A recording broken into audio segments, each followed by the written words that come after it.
রাজপুর ময়রাপাড়া সার্বজনীন দুর্গোৎসব 50তম বর্ষে পা দিল এই প্রতীক্ষিত দুর্গোৎসব।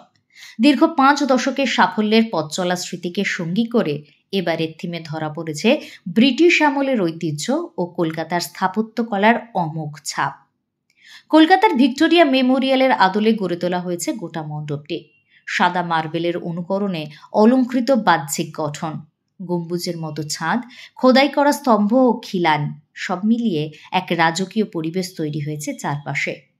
রাতের আলোয় যেন আরও জীবন্ত হয়ে উঠেছে এই স্থাপত্য। আলোকসজ্জার রঙিন ছটা মণ্ডপের প্রতিটি কোণাকে আলাদা মাত্রা দিয়েছে, ফলে দূরে থেকেও চোখে পড়েছে এই শিল্প সৃষ্টি। উৎসুক দর্শনার্থীদের ভিড় উপচে পড়েছে উদ্বোধনের পর থেকেই। অনেকেই বলেছেন শুধু থিম নয়, তার উপস্থাপনাতেই নজর কাড়া নতুনত্ব রয়েছে।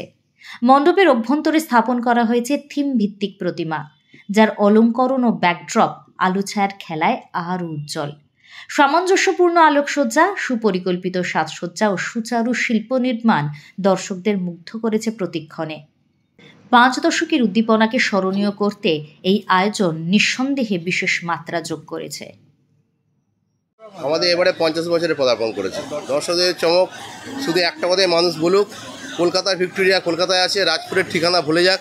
রাজপুরের মানুষ শুধুই বলুক ময়রাপাড়া যাও, ভিক্টোরিয়া দেখে এসো, ঠিকানা হোক ভিক্টোরিয়া। পুজোর পরে ভিক্টোরিয়ার নাম বদলে দিয়ে নিজের ঠিকানা পৌঁছে যায়।